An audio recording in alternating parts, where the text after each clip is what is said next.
I'm your host, Lou Carter, founder of Most Loved Workplace. The Leader Show brings together executives and leading thinkers to bring into focus our collective purpose and passion for what we do and where we do it. The search for occupational fulfillment, happiness, pride, and passion starts here. The dynamic president and CEO of STIHL, the powerhouse in power tool manufacturing for a vast array of sectors, including professional forestry, agriculture, and construction, to name a few. Ranking number 85 on 2023's America's Top 100 Most Loved Workplaces, STIHL's U.S. operations are a critical part of their global network, supplying over 100 markets worldwide from Virginia Beach. With a rich background at Stanley Black & Decker, Keffer's strategic and customer-focused leadership is steering STIHL toward innovative solutions and an enhanced omni-channel approach to serving customers. Let's dive into how his vision, expertise, and commitment to being a certified Most Loved Workplace are shaping the future of STIHL. Chris, it's so great to have you here today in the Leader Show. Can't wait to dive in with you on all the awesome culture, your personal beliefs, and everything you do at STIHL. Welcome to the Newsweek Leader Show. Thank you, Lou. Looking forward to participating. Thank you so much. Well, this is awesome. I'm really looking forward to learning about you and your principles around your platinum rule, which I always say this. I love this platinum rule. It's beyond just treat others how you'd like to be treated. It's even more than that. And, accomplishments that you've had at STIHL, it's incredible. The things that you've done there and the growth that you've heralded and that you've brought together really because of the collaboration you've had. And the way that you develop really this sort of extensive communication of your objectives and for accomplishing your goals and collaboration. Let's start with that first. Tell me about the platinum rule that you use at STIHL. Tell me about how that works for you and others and how you bring that to others. Yeah, thanks, Lou. Bottom line, treat other people how they would want to be treated. And that means the way we approach the customer, the way we approach our employees. We want to make sure that we are customer-centric and that we feed our employees with the information and tools that they need to know and have in order to execute for the customer. And you can't do that without really solid communication. We have a very robust communications platform here at STIHL. We have a monthly stand-up where we talk with, if not all employees, all of our leaders every month. And we talk to all of our employees at least once a quarter. So that's really the foundation of it. I love that how you say you talk to them once a quarter. It's that kind of, let's talk about what we're accountable for with regard to the goals and discuss what does that look like, what the once a quarter where you talk to all employees, and how does that drive into other parts of the company during that quarter? Yeah, great question. We, of course, time those things very specifically. So it's usually the month right after the end of a quarter. And so our first meeting that we had this year was in January. And we really talk about clarity of mission. What are we trying to accomplish this year? What's our long-term vision? What's our strategy? What are our objectives for 2024, for example? And then how do those objectives tie into the individual contributors here at our facility? And we've got, several thousand employees here in Virginia Beach.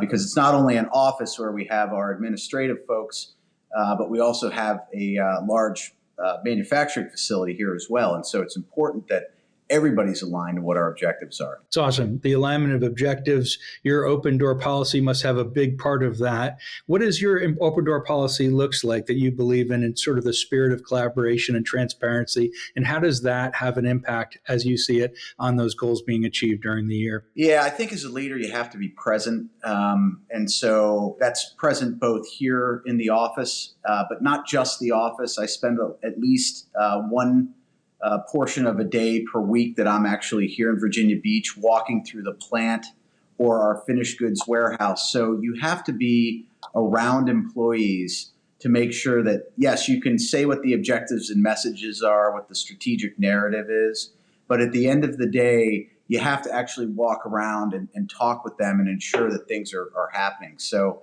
part of my open door policy is absolutely people can come see me anytime, anybody. But it's also making yourself as the leader accessible to the people that have to be working out our facility, which is a big facility and a big campus. So you have to get out there. I would also that you got to get out and see the customer. So I spend a lot of time going out into the field and making sure that we're talking with our over 11,000 dealers in the field, as well as big users that we do business with. So dealers is a big part of the community and the collaboration that is involved. I remember talking to Bernie Marcus from Home Depot.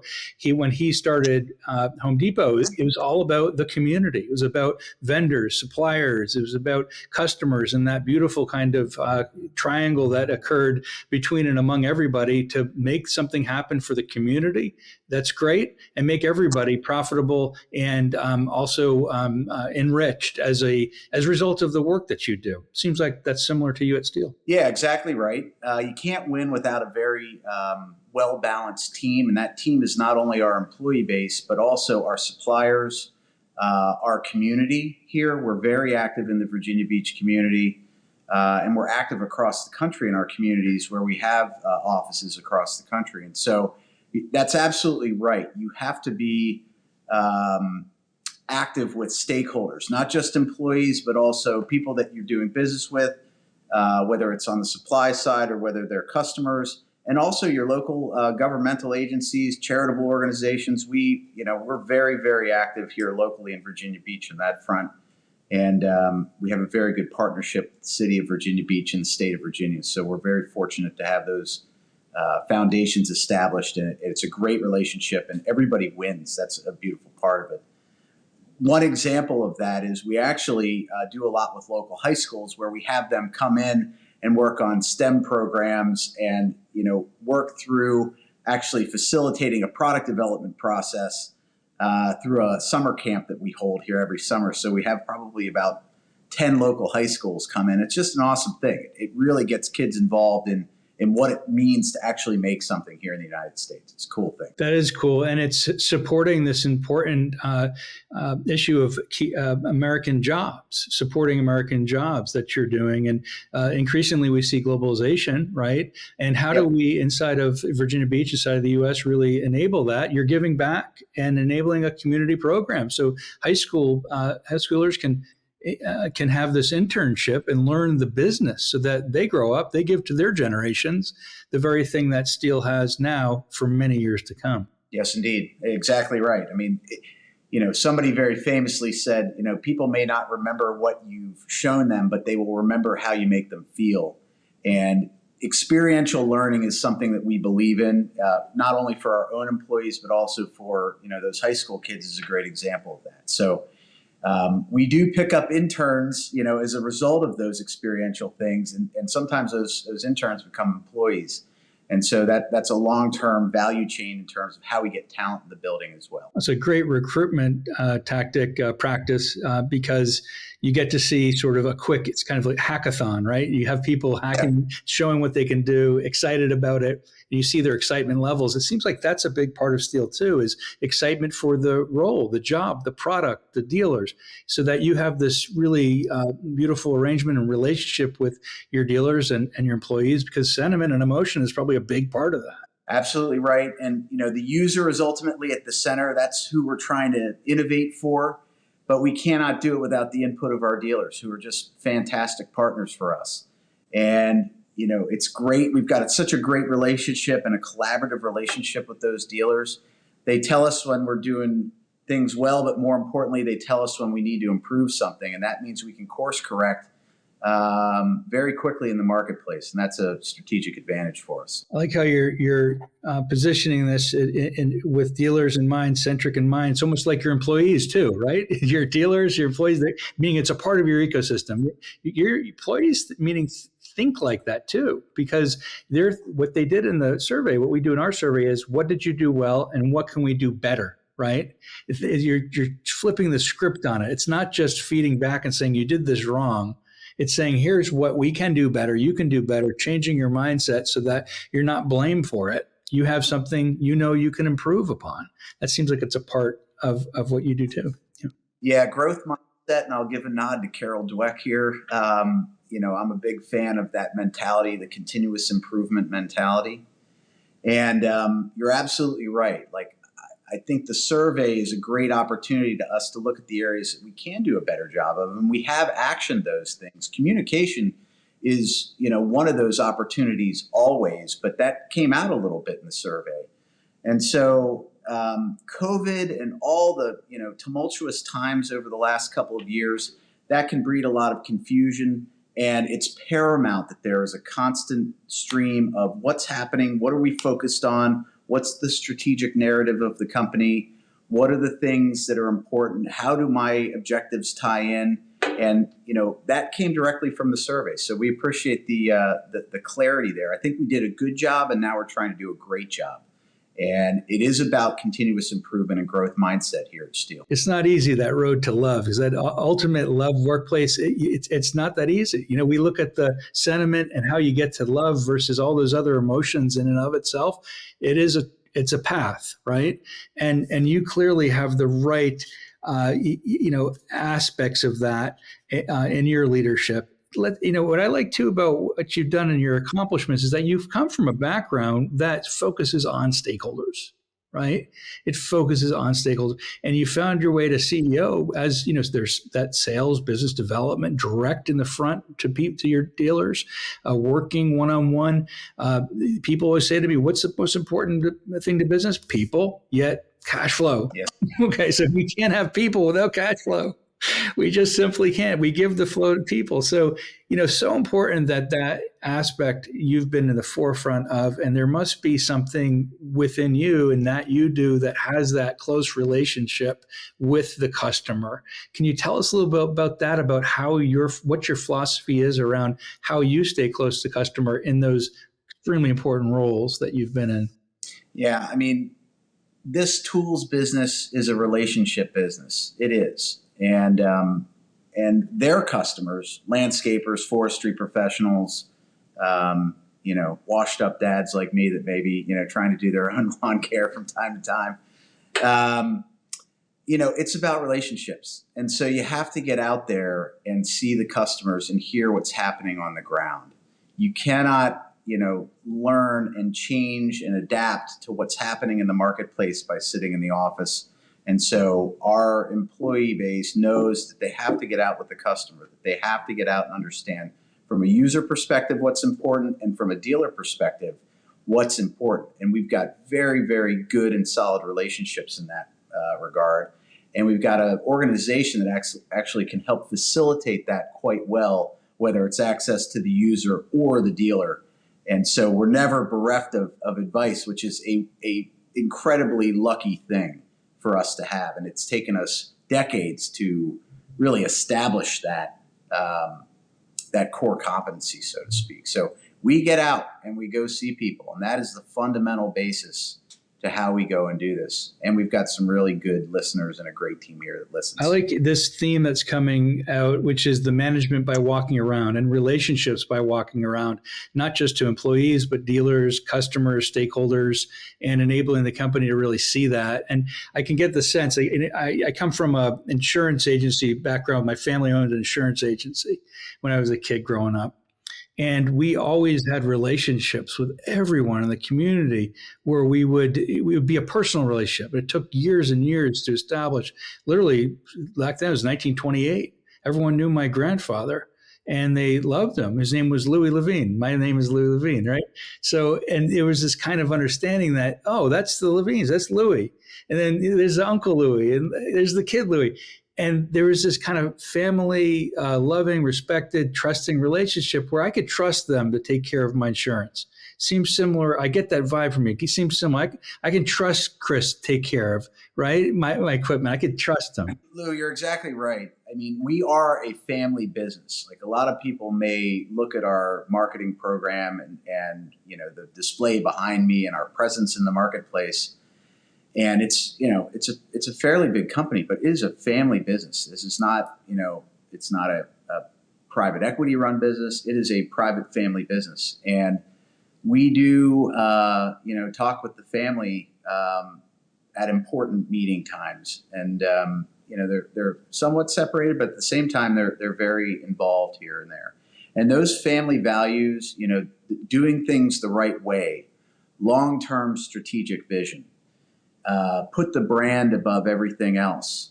Make sure that we are supporting our servicing dealers. These are tenets that have been in place for almost 100 years. We'll celebrate our 50th anniversary of being in the United States this year, but the business is almost 100 years old.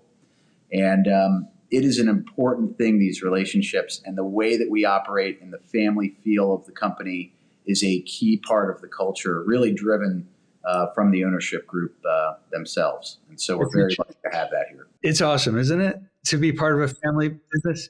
Beautiful thing. It really is a beautiful thing. It's a great thing that's been accomplished over a long period of time. In that era, the 1920s, it sounds like that you're talking 1920, 1930, the 100-year period was an essential era in business. It was when everything came out of the woodwork where we started to get an upswing, right? We came out of this dark period, and entrepreneurs came out and said, you know what?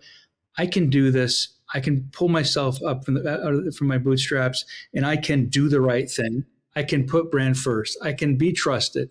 And that's what great businesses, just period, businesses, global not, are all about. And it sounds like it's those kinds of values are right at the center of what STIHL is all about. 100%. Entrepreneurial spirit is a company value that gets measured. And, our founder, Andreas STIHL, really innovated the way that forestry is done, and that's the basis for the company. And so that's why user at the center, understanding what their problems are and how we can solve them, those are the things that drive us. Couple that with the family values and doing the right thing all the time, supporting our servicing dealers, and the way that we go to business is a competitive advantage for us. And, you're absolutely right. That entrepreneurial spirit is something that is highly valued here at STIHL. And, we reward that as well when we see it in action. So it's a beautiful thing and we love it. Chris, I want to also look at the value chain because it's important. And especially I look at your dealers and the other industries you support. And there's forestry, right? There's other industries. So you're at the epicenter of this very sort of giving, right, commodity, right, and equipment. Tell me, how does that factor into your leadership and how you see the larger sort of relationships that you have with stakeholders? Do you find that you have several types of stakeholders in that value chain? Absolutely. Of course, we've got our employees and their families here. We do a lot, with our dealers who are really a conglomeration of small businesses for the most part, although we do have some partnerships with some large independent dealers that may be larger companies like Ace Hardware, for example. And those people all rely on us to execute for them.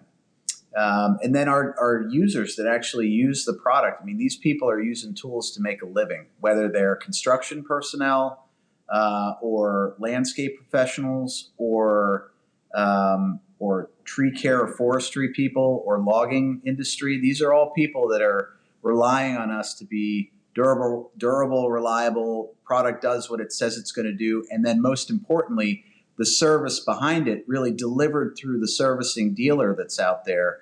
This is the foundation of how we deliver for our stakeholders, how, the relationships really matter. And we do the right thing. We make products that are going to hold up. We make them, at the premium end of what the user's expectations are. And then we back it up with service. So, if a user buys a STIHL, everybody's going to win. He's going to have a great experience with the product. The dealer is going to have a great opportunity.